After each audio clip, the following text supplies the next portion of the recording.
നമസ്തേ. മഹാഭാരതത്തിലേക്ക് സ്വാഗതം. രാജ്യത്ത് CAA നടപ്പാക്കി കേന്ദ്ര സർക്കാർ. CAA പ്രകാരം അപേക്ഷിച്ച 14 പേർക്ക് പൗരത്വം നൽകി. പാകിസ്ഥാനിൽ നിന്നെത്തിയ അഭയാർത്ഥികൾക്കാണ് പൗരത്വം നൽകിയിരിക്കുന്നത്. 400 സീറ്റുകളുടെ ഭൂരിപക്ഷത്തിൽ BJP വീണ്ടും അധികാരത്തിലേറിയാൽ കാശിയിലും മധുരയിലും ക്ഷേത്രം ഉറപ്പാക്കുമെന്ന് അസം മുഖ്യമന്ത്രി ഹിമന്ത ബിശ്വ ശർമ്മ. ഡൽഹി മുഖ്യമന്ത്രി അരവിന്ദ് കെജ്രിവാളിൻ്റെ വസതിയിൽ വനിതാ നേതാവിനെ ആക്രമിച്ച സംഭവത്തിൽ BJP അന്വേഷണം ആവശ്യപ്പെട്ടു. കെജ്രിവാളിൻ്റെ രാജി ആവശ്യപ്പെട്ട് മുഖ്യമന്ത്രിയുടെ വസതിക്ക് മുന്നിൽ BJP പ്രവർത്തകർ പ്രതിഷേധവും സംഘടിപ്പിച്ചു. പശ്ചിമ ബംഗാൾ ഇസ്ലാമിക സംസ്ഥാനമാക്കി മാറ്റാൻ മമതാ ബാനർജി ശ്രമിക്കുന്നതായി കേന്ദ്രമന്ത്രി ഗിരിരാജ് സിംഗ്. ബംഗാളിനെ ഭാരതത്തിലെ പാകിസ്ഥാനാക്കാനാണ് ശ്രമമെന്നും അദ്ദേഹം പറഞ്ഞു.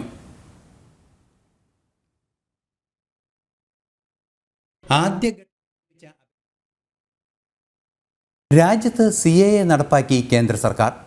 CAA പ്രകാരം അപേക്ഷിച്ച 14 പേർക്ക് പൗരത്വം നൽകി. ആദ്യമായി അപേക്ഷിച്ചവർക്കാണ് പൗരത്വം ലഭിച്ചത്. പാകിസ്ഥാനിൽ നിന്നെത്തിയ അഭയാർത്ഥികൾക്കാണ് പൗരത്വം നൽകിയിരിക്കുന്നത്. പൗരത്വ സർട്ടിഫിക്കറ്റ് കേന്ദ്ര ആഭ്യന്തര സെക്രട്ടറി ഇന്ന് തന്നെ കൈമാറി. 300 പേർക്ക് കൂടി ഇന്ന് സർട്ടിഫിക്കറ്റുകൾ വിതരണം ചെയ്യുമെന്ന് അമിത്ഷായും അറിയിച്ചു. 2019 പൗരത്വ ഭേദഗതി നിയമം പാർലമെൻറ്റ് പാസാക്കിയത്. ആദ്യഘട്ടത്തിൽ ലഭിച്ച അപേക്ഷകളിൽ 14 പേർക്കാണ് പൗരത്വ രേഖകൾ ആഭ്യന്തര മന്ത്രാലയം കൈമാറിയത്. കേന്ദ്ര ആഭ്യന്തര സെക്രട്ടറി അജയ് കുമാർ ഭല്ല സർട്ടിഫിക്കറ്റുകൾ വിതരണം ചെയ്തു. ഇന്ന് തന്നെ പൗരത്വത്തിന് അപേക്ഷിച്ച 300 പേർക്ക് സർട്ടിഫിക്കറ്റുകൾ വിതരണം ചെയ്യുമെന്ന് അമിത്ഷാ അറിയിച്ചു. 2014 में आए थे, बहुत खुशी हुई थी. जब CA पास हुआ था तो बहुत खुशी हुई थी. आज तो उससे भी ज्यादा हो रही है. वहाँ तो बहुत दिक्कतें थी. पाकिस्तान में हमें बहुत दिक्कतें थी.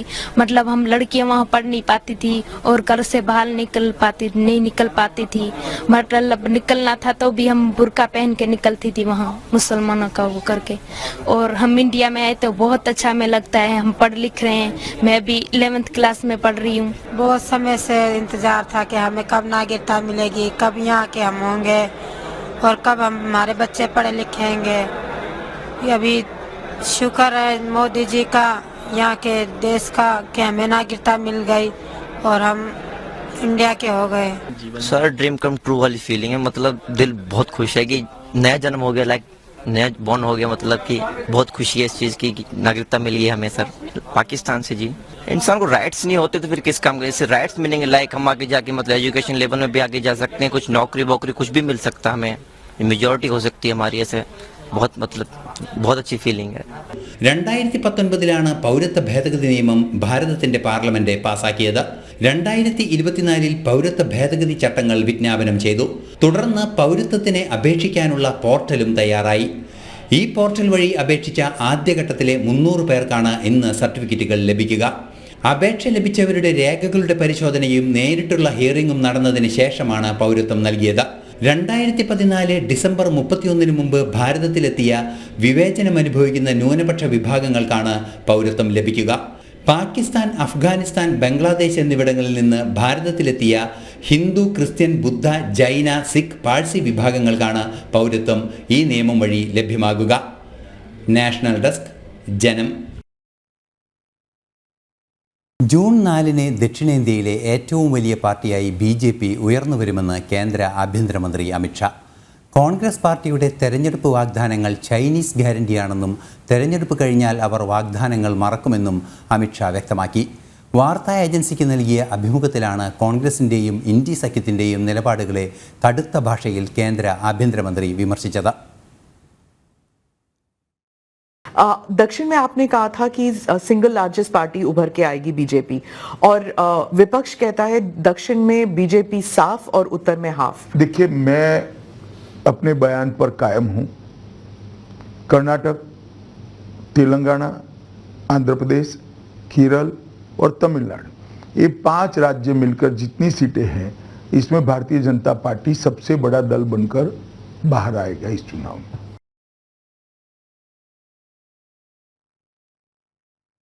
ഈ വാർത്തയുടെ വിശദവിവരങ്ങളുമായി ഡൽഹിയിൽ നിന്നും എസ് നന്ദഗോപൻ ചേരുന്നുണ്ട്. നന്ദൻ, ഇപ്പോൾ ഈ ദക്ഷിണേന്ത്യയിൽ ശക്തമായ സാന്നിധ്യം ഉറപ്പിക്കുമെന്നാണ് അമിത്ഷാ ഇപ്പോൾ പറഞ്ഞിരിക്കുന്നത്. നമുക്കറിയാവുന്നതാണ്, ദക്ഷിണേന്ത്യയിൽ അതിശക്തമായ പ്രചരണ പരിപാടികൾ കേരളത്തിൽ ഉൾപ്പെടെ നടത്തുന്ന ഒരു സാഹചര്യമുണ്ടായിരുന്നു. തെലങ്കാനയിലൊക്കെ അതിശക്തമായ ഒരു സാന്നിധ്യമായിരുന്നു BJP. എന്താണ് ഈ ആത്മവിശ്വാസത്തിന് പ്രകടമായൊരു ഉദാഹരണമായി നമുക്ക് ചൂണ്ടിക്കാണിക്കാൻ സാധിക്കുന്നത്?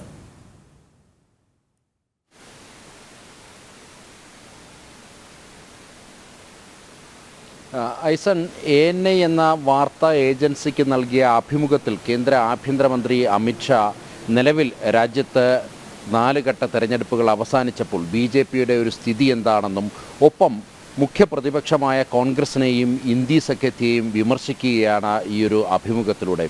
ഇതിൽ വ്യക്തമാക്കുന്നത് കേരളം, തമിഴ്നാട്, കർണാടക, ആന്ധ്രാപ്രദേശ്, തെലങ്കാന എന്നീ 5 സംസ്ഥാനങ്ങളിൽ ജൂൺ 4-ന് തെരഞ്ഞെടുപ്പ് ഫലം പ്രഖ്യാപിക്കുമ്പോൾ അവിടെ BJP ഏറ്റവും വലിയ ഒറ്റകക്ഷിയാകുമെന്നാണ്. അതിന് വലിയ ഉദാഹരണങ്ങൾ ചൂണ്ടിക്കാണിക്കുന്നു. നിലവിലെ രാഷ്ട്രീയ സാഹചര്യങ്ങളൊക്കെ തന്നെ എടുത്തു പറഞ്ഞുകൊണ്ടാണ് കേന്ദ്ര ആഭ്യന്തരമന്ത്രി അമിത്ഷാ അങ്ങനെ വിശദീകരിക്കുന്നത്. അതിൽ ഏറ്റവും വലിയ ഉദാഹരണം തെലങ്കാനയിലെയാണ്. തെലങ്കാനയിൽ അദ്ദേഹം തെലങ്കാന സന്ദർശിച്ചപ്പോൾ വ്യക്തമായത് അവിടുത്തെ ജനങ്ങൾക്ക് അവിടുത്തെ കോൺഗ്രസ് സർക്കാർ നൽകിയ തെരഞ്ഞെടുപ്പ് വാഗ്ദാനങ്ങളൊന്നും തന്നെ പാലിക്കപ്പെട്ടിട്ടില്ല എന്നുള്ളതാണ്. അതിൽ അവിടുത്തെ പെൺകുട്ടികൾ ഇപ്പോഴും സ്കൂട്ടി വാഹനത്തിനായി കാത്തിരിക്കുന്നു. ഒപ്പം അവരുടെ കടം 2 ലക്ഷം രൂപ വരെയുള്ള കടം എഴുതിത്തള്ളുമെന്നുള്ള വാഗ്ദാനം കോൺഗ്രസ് നൽകിയിരുന്നു. എന്നാൽ അതും പാലിക്കപ്പെട്ടില്ല. മാത്രമല്ല 12,000 രൂപ വീതം അവിടുത്തെ ജനങ്ങളുടെ അക്കൗണ്ടിലേക്ക് എല്ലാ മാസവും എത്തിക്കുമെന്നുള്ള വാഗ്ദാനം, ഇതൊന്നും തന്നെ നിറവേറ്റപ്പെട്ടിട്ടില്ല എന്നുള്ളത് ഉദാഹരണങ്ങൾ സഹിതം കേന്ദ്ര ആഭ്യന്തരമന്ത്രി അമിത്ഷാ ചൂണ്ടിക്കാണിക്കുന്നു. മാത്രമല്ല ഈ കോൺഗ്രസിൻ്റെ വാഗ്ദാനങ്ങൾ അത് ചൈനീസ് ഉൽപ്പന്നങ്ങളെ പോലെയാണെന്നുള്ള വിമർശനവും അദ്ദേഹം നടത്തുന്നു. അതായത് തെരഞ്ഞെടുപ്പ് സമയത്ത് ഇത്തരം വാഗ്ദാനങ്ങൾ, അതായത് തെലങ്കാനയിലെ ജനങ്ങൾക്ക് നൽകിയതുപോലുള്ള വാഗ്ദാനങ്ങൾ കോൺഗ്രസ് നൽകും. എന്നാൽ തെരഞ്ഞെടുപ്പ് കഴിയുമ്പോൾ അത് മറക്കുന്ന ഒരവസ്ഥയാണ്, അല്ലെങ്കിൽ അവർ അതിനെപ്പറ്റി മറന്നുപോകുന്നു എന്നുള്ളതാണ് കേന്ദ്ര ആഭ്യന്തരമന്ത്രി അമിത്ഷാ ചൂണ്ടിക്കാണിച്ചത്. മാത്രമല്ല രാജ്യത്ത് നിലവിലിപ്പോൾ കോൺഗ്രസിൻ്റെ ഭാഗത്തു നിന്നും ഓരോ വിഷയങ്ങളിലും സ്വീകരിച്ചു വരുന്ന നിലപാടും പ്രീണന രാഷ്ട്രീയവും തുറന്നു കാട്ടുന്നു ഈ അഭിമുഖത്തിലൂടെ എന്നുള്ളതാണ് ശ്രദ്ധേയം. അതിൽ പ്രത്യേകിച്ച് ഈ ഇസ്ലാമിക പ്രീണന രാഷ്ട്രീയം കോൺഗ്രസ് പുലർത്തുന്നത് അതിൻ്റെ മകുടോദാഹരണമാണ് ഈ പുൽവാമ വിഷയത്തിലും ബലക്കോട്ട് വിഷയത്തിലുമൊക്കെ തന്നെ കോൺഗ്രസ് സ്വീകരിച്ച നിലപാട് എന്നുള്ളതാണ്. അതായത് വോട്ട് രാഷ്ട്രീയത്തിന് വേണ്ടി ഒരു വിഭാഗം ജനങ്ങളെ പ്രീണിപ്പിക്കുവാൻ വേണ്ടിയാണ് ഇപ്പോൾ ഈ ഒരു പുൽവാമ വിഷയത്തിലും അതേപോലെ തന്നെ ബലക്കോട്ട് വിഷയത്തിലുമൊക്കെ തന്നെ സംശയം ഉന്നയിച്ചുകൊണ്ട് കോൺഗ്രസ് രംഗത്തെത്തിയത് എന്നാണ് കേന്ദ്ര ആഭ്യന്തരമന്ത്രി അമിത്ഷാ ചൂണ്ടിക്കാണിക്കുന്നത്. ഭാരതത്തിൻ്റെ സൈനിക ശേഷിയെയും സൈനിക സമ്പത്തിനെയും ഒക്കെ തന്നെ ഇകഴ്ത്തുന്ന രീതിയിലുള്ള പ്രസ്താവനകൾ ഈ കോൺഗ്രസ് നേതാക്കളുടെ ഭാഗത്തു നിന്നും ഉണ്ടാകുന്നു. മാത്രമല്ല ഭാരതത്തിൻ്റെ വായുസേന നടത്തിയ സർജിക്കൽ സ്ട്രൈക്കിനെ പോലും ചോദ്യം ചെയ്തുകൊണ്ട് ഈ കോൺഗ്രസ് നേതാക്കൾ രംഗത്ത് വരുന്നത് അത് ന്യൂനപക്ഷ വോട്ടുകൾ അല്ലെങ്കിൽ മുസ്ലിം വോട്ടുകൾ പെട്ടിയിൽ വീഴണമെന്നുള്ള ഉദ്ദേശത്തോടു കൂടിയാണ് എന്നുള്ളതാണ് ആഭ്യന്തരമന്ത്രി ചൂണ്ടിക്കാണിക്കുന്നത്. മാത്രമല്ല ഈ കശ്മീർ വിഷയത്തിലും അതേപോലെ തന്നെ POK വിഷയത്തിലുമൊക്കെ തന്നെ കോൺഗ്രസ് സ്വീകരിക്കുന്ന നിലപാടുകളെ അവിടെ ആഭ്യന്തരമന്ത്രി ചോദ്യം ചെയ്യുന്നു. ഈ പാക് ഓക്യുപ്പൈഡ് കാശ്മീർ അത് പാകിസ്ഥാന് വിട്ടുകൊടുക്കണമെന്നുള്ള നിലപാടാണോ കോൺഗ്രസിന് എന്നുള്ള കാര്യമാണ് പ്രധാനമായും അമിത്ഷാ ചോദിക്കുന്നത്.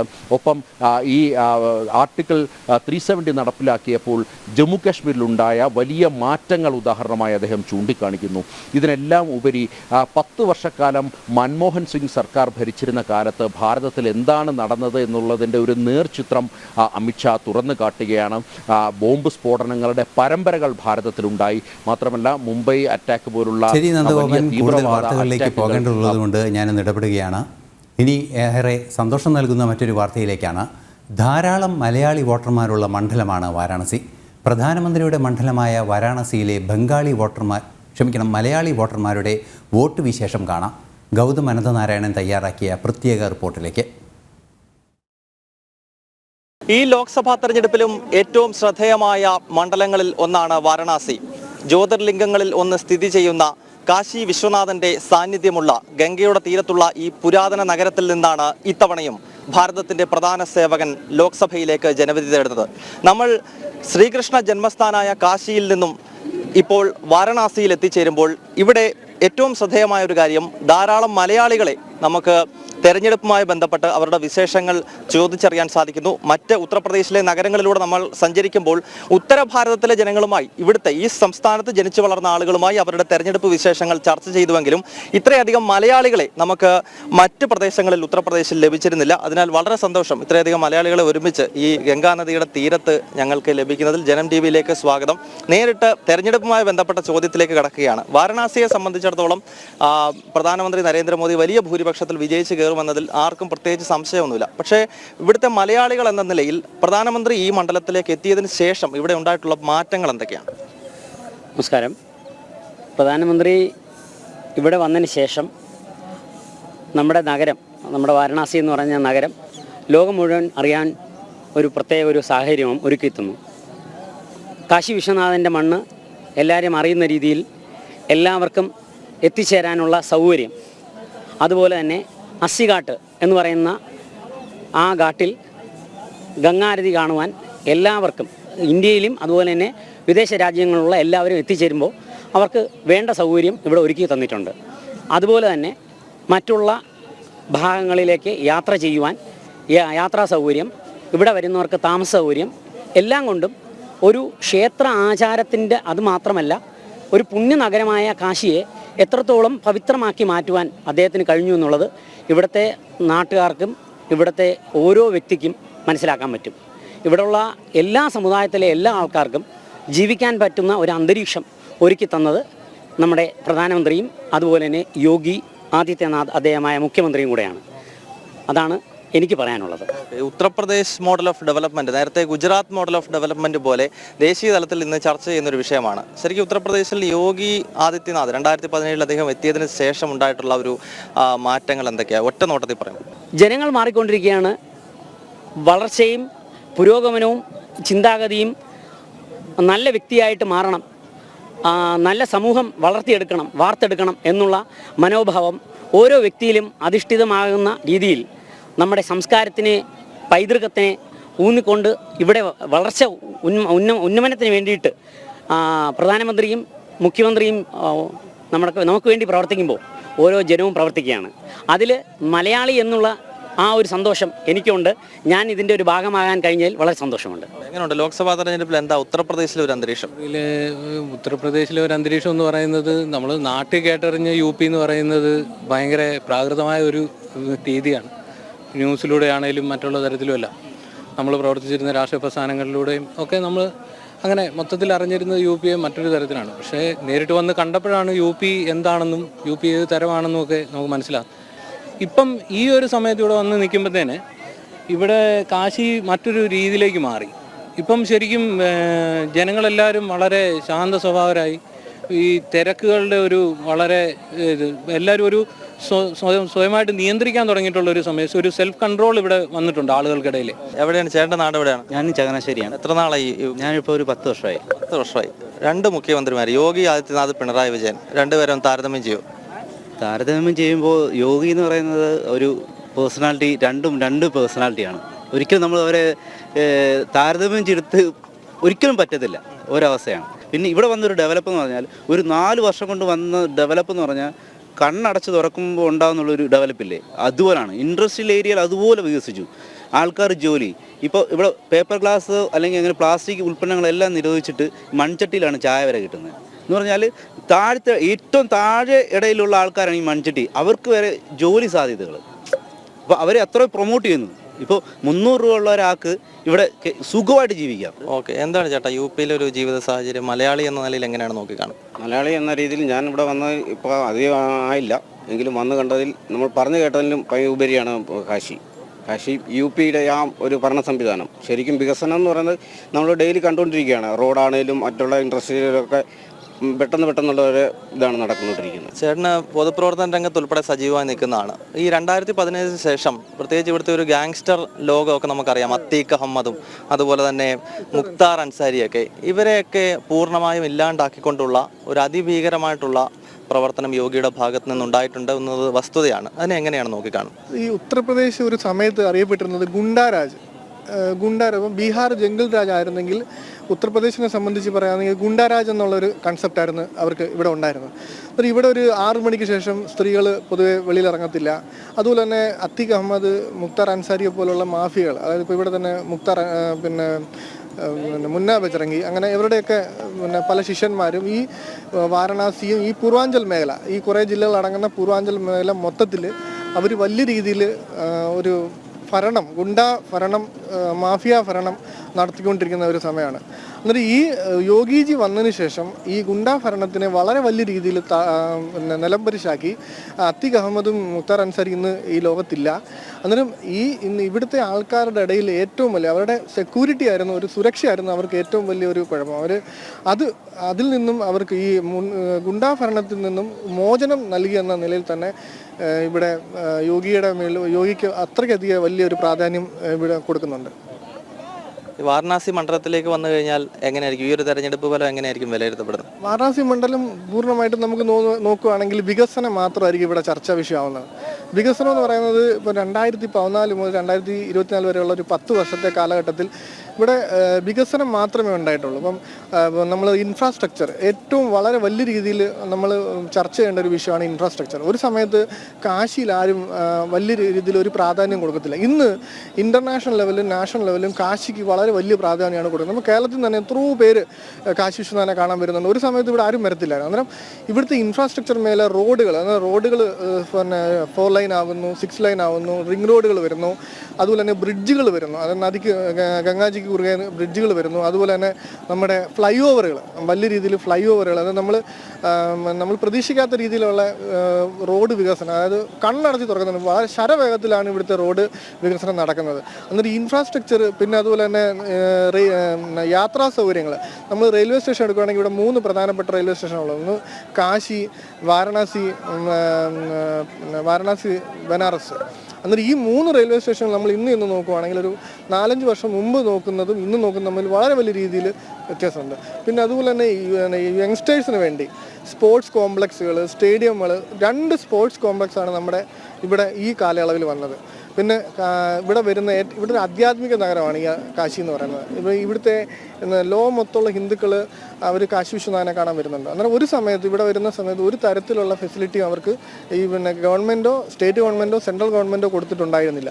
ഇന്ന് ഇവിടെ കാശി വിശ്വനാഥ് ഡാം തുറന്നു, കോറിഡോർ തുറന്നു. ഇന്ന് വരുന്നവർക്ക് വളരെ നല്ല രീതിയിൽ കാശി വിശ്വനാഥനെ കണ്ട് ദർശനം നടത്തിപ്പോകുന്നതിന് വേണ്ടിയുള്ള എല്ലാ സൗകര്യങ്ങളും ചെയ്ത് അങ്ങനെ പൂർണ്ണമായും വികസനത്തിലൂന്നിയ. ഇപ്പോൾ ഹെൽത്ത് സെക്ടർ എടുക്കുവാണെങ്കിൽ ഹോസ്പിറ്റലുകൾ, ഇപ്പോൾ ഒരു മെഡിക്കൽ കോളേജ് ഇപ്പോൾ നല്ല രീതിയിൽ റൺ ചെയ്യുന്നുണ്ട്. അതുപോലെ തന്നെ അവിടെ ബെഡുകൾ കൂട്ടി ഒരു മെഡിക്കൽ കോളേജും കൂടി തുടങ്ങാനുള്ള ഒരു ഡെവലപ്പ് ചെയ്യാൻ വേണ്ടിയുള്ള ഒരു ശ്രമങ്ങൾ, അതുപോലെ തന്നെ ഹോസ്പിറ്റലുകളിൽ ഉച്ചഭക്ഷണത്തിന് വേണ്ടിയുള്ള സൗകര്യങ്ങൾ, അങ്ങനെ വളരെ വലിയ രീതിയിൽ എല്ലാ മേഖലകളിലും നമ്മൾ മോഡിജിയുടെ വികസനം മാത്രമാണ് ഇവിടുത്തെ ചർച്ചാ വിഷയം. വളരെ സന്തോഷം ഈ അഭിപ്രായങ്ങൾ പങ്കുവച്ചതിന്. അതായത് വാരണാസിയിലെ മലയാളി വോട്ടർമാർ സംസാരിക്കുന്നത് 2 പ്രധാനപ്പെട്ട കാര്യങ്ങൾ ഈ തെരഞ്ഞെടുപ്പിൽ BJPക്ക് ഗുണം ചെയ്യും എന്നുള്ളതാണ്. ഒന്ന്, പ്രധാനമന്ത്രി നരേന്ദ്രമോദി ഇവിടെ MP ആയി വന്നതിന് ശേഷം കഴിഞ്ഞ 10 വർഷക്കാലം നടപ്പാക്കിയ വികസന പ്രവർത്തനങ്ങൾ. അതോടൊപ്പം തന്നെ ഉത്തർപ്രദേശിന്റെ മുഖ്യമന്ത്രിയായി യോഗി ആദിത്യനാഥ്, അദ്ദേഹം 2017 മാർച്ച് മാസം 19-നാണ് ഉത്തർപ്രദേശിന്റെ 21ാമത് മുഖ്യമന്ത്രിയായി അധികാരമേൽക്കുന്നത്. അന്ന് മുതൽ ഈ സംസ്ഥാനത്ത് വന്നിട്ടുള്ള മാറ്റങ്ങൾ അത് ദേശീയ തലത്തിൽ തന്നെ ചർച്ചാ വിഷയമാണ്. ഒരു കാലത്ത് ഗുജറാത്ത് മോഡൽ ഓഫ് ഡെവലപ്മെന്റ് എന്നതാണ് ചർച്ചയെങ്കിൽ ഇപ്പോൾ അത് ഉത്തർപ്രദേശ് മോഡൽ ഓഫ് ഡെവലപ്മെന്റ് എന്ന രീതിയിലേക്ക് ചർച്ചകൾ മാറുന്നു. ഈ 2 പ്രധാനപ്പെട്ട ഫാക്ടറുകൾ ഈ ലോക്സഭാ തെരഞ്ഞെടുപ്പിൽ വാരണാസിയിൽ മാത്രമല്ല ഉത്തർപ്രദേശിലെ 80 മണ്ഡലങ്ങളിലും പ്രതിഫലിക്കും എന്നാണ് ഈ ഗംഗാതീരത്ത് നമുക്കൊപ്പം സമയം ചെലവഴിച്ച ഉത്തർപ്രദേശിലെ വാരണാസിയിലെ മലയാളി വോട്ടർമാർ നമ്മളോട് വ്യക്തമാക്കുന്നത്. വാരണാസിയിൽ നിന്ന് ഉണ്ണി കെ വാര്യർക്കൊപ്പം ഗൗതം അനന്തനാരായണൻ, ജനം. ഇന്നത്തെ മഹാഭാരതം സമാപിക്കുകയാണ്. നാളെ വീണ്ടും കാണാം. നമസ്തേ.